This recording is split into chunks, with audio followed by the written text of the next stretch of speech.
నమస్తే, welcome to big Telugu TV. నటుడు నిర్మాత నాగబాబు గురించి టాలీవుడ్ లో చాలా కథనాలు వినిపిస్తాయి. అన్న కొడుకు హీరో రామ్ చరణ్ తో ఆరెంజ్ సినిమా నిర్మించి నాగబాబు కుదేలైపోయారు అని, అప్పుల పాలయ్యారు అని, అలాంటి టైంలో అన్న చిరంజీవి కూడా ఆదుకోలేదు అని, బ్యాంక్ వాళ్ళు ఇంటి మీదకు వస్తే తమ్ముడు పవన్ కళ్యాణే అడ్డం పడ్డారు అని, ఈ విషయంలో మెగాస్టార్ కు పవర్ స్టార్ కు మధ్య మనస్పర్ధలు కూడా వచ్చాయని, ఇలా ఒకటి కాదు రెండు కాదు బోలెడు గాసిప్లు.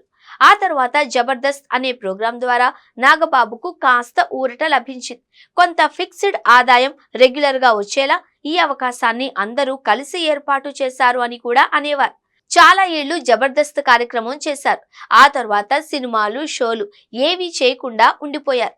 కానీ ఇప్పుడు అవన్నీ ప్యూర్ గాసిప్లే అని, ఆరెంజ్ సినిమా వల్ల నాగబాబు ఏమీ పాతాళానికి కూరుకుపోలేదు అని అర్థమైంది. ఆయన ఆస్తులు ఇప్పుడు 70 కోట్లు, ఇది అధికారికంగా.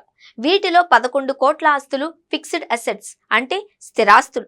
వీటి అఫీషియల్ వాల్యూ 11 కోట్లైనా మార్కెట్ వాల్యూ ఇంకా ఎక్కువే ఉంటుంది. కానీ ఇవన్నీ ఆరెంజ్ సినిమా షాక్ నుంచి తేరుకొని ఆ తర్వాత సంపాదించారు అని వాదించడానికి కూడా లేదు.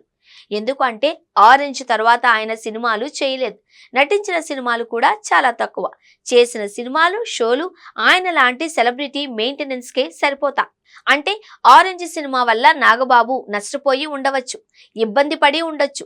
కానీ అంత మాత్రానికి దివాలా తీసేంత కుదేలైపోలేదు. అప్పట్లో అలా వచ్చిన వార్తలన్నీ ప్యూర్ గాసిప్స్ అని ఇప్పుడు అర్థమవుతోంది. ఎందుకంటే నాగబాబు ఎమ్మెల్సీ నామినేషన్ తో పాటు తన ఆస్తుల డిక్లరేషన్ కూడా ఇచ్చారు. వాటి ప్రకారం ఆయన ఆస్తుల విలువ 70 కోట్లు.